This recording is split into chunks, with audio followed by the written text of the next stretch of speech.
When you work as an HR department of one, oftentimes you feel like you're on an island all by yourself.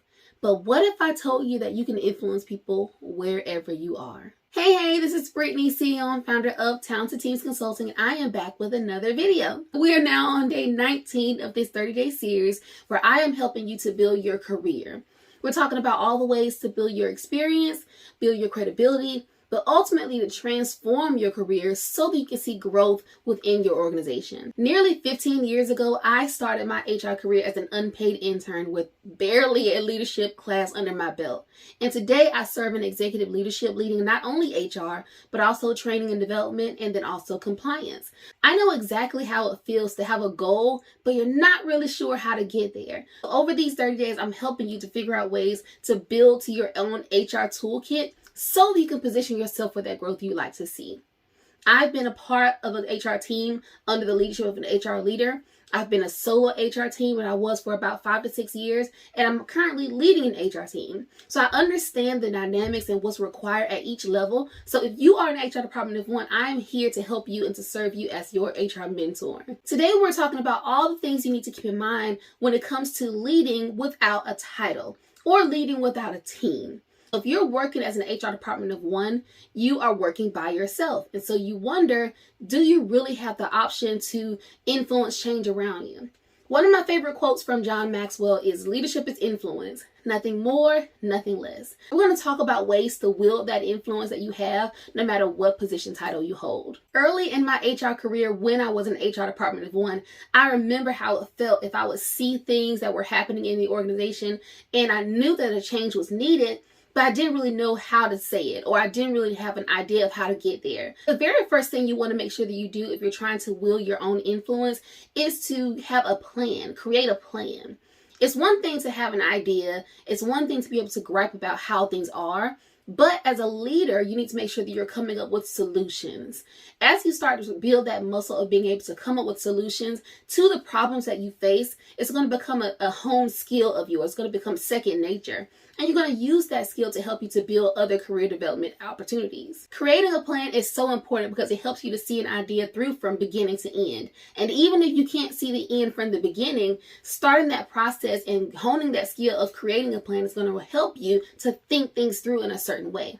As a leader, and even if you don't have a team that directly is under your umbrella of influence, you also need to make sure that you are creating a team and creating a blueprint of what to work through and what to work from. A plan is so important because it'll give you something to draw from. When you're running short on energy, when you're running short on motivation, when you're running short on ideas, you can come back to that plan and always have something to work from. Especially when your plan involves other people that are outside of your area of influence, having a plan written down and getting buy-in from those stakeholders will be important because it helps you to set opportunities for everyone coming to the table, everyone having their voices heard, and meeting a certain point and a certain resolution. You want to make sure that any plan that you create that involves other people, you're getting their buy-in as part of the process. Another thing you want to do as a leader without your own team or a leader without a direct span of influence is to make sure that you are being resourceful.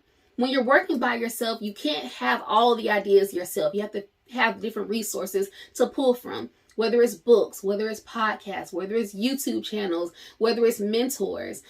As you have these resources to build your own breadth of knowledge and also to build your own toolkit, build your own credibility, your own trust in yourself, it's going to help you to build that confidence that you need in order to lead others. A prior coach of mine, Amber Williams, once told me that it's difficult to have compelling thoughts if you're not taking in compelling ideas. So think about that for a minute. It's difficult to have compelling thoughts if you're not taking in compelling ideas. But while we know there's nothing new under the sun, if you want to really have a great response within your organization, a great impact within your organization, bring creative ideas to the table, you've got to use your resources. You've got to take in compelling ideas from different places, whether that's podcasts, whether it's books, whether it's YouTube videos, whether it's working with mentors, whether it's getting in contact with different SHRM chapters and things of that nature. You've got to have resources at your disposal and right at your fingertips so that you can pull from them so that you can implement changes within your organization. As you have these resources, you'll be able to use them to help to propel you into those spaces where you're going to be able to share ideas, share new initiatives, and implement changes within teams that you might serve indirectly. Even though you don't have a team that reports directly to you, you have to remember that as an HR department of one, everyone in the organization that is an employee is under your span of influence, from the leadership team to the frontline employees. And so in knowing that, it's going to help you to move toward your position in a different way, to know that even without a team, you still have an indirect ability to still lead them and a direct ability to influence people no matter where you sit. Another way that you can lead others without having a formal team is to hone the skill of becoming a master communicator. As an HR department of one, it's very likely that if you're training anything that's related to HR, whether it's harassment or business continuity, or whether it's even safety, you have to be able to facilitate those courses yourself, or you can work with an outside party to facilitate it on your behalf. But if you're facilitating these, and if you're leading meetings, if you're setting agendas, if you're helping to push the organization forward, you've got to be a master communicator. Being a master communicator is more than just the way that you speak. It's the way that you write. It's the way that you write your memos, the way you write your emails, the way you write your texts. It's the way you talk on the phone. It's the way you communicate in any way. Communication is verbal and nonverbal. The way that you talk to people, the way you engage with them, the way you actively listen to them is super, super important.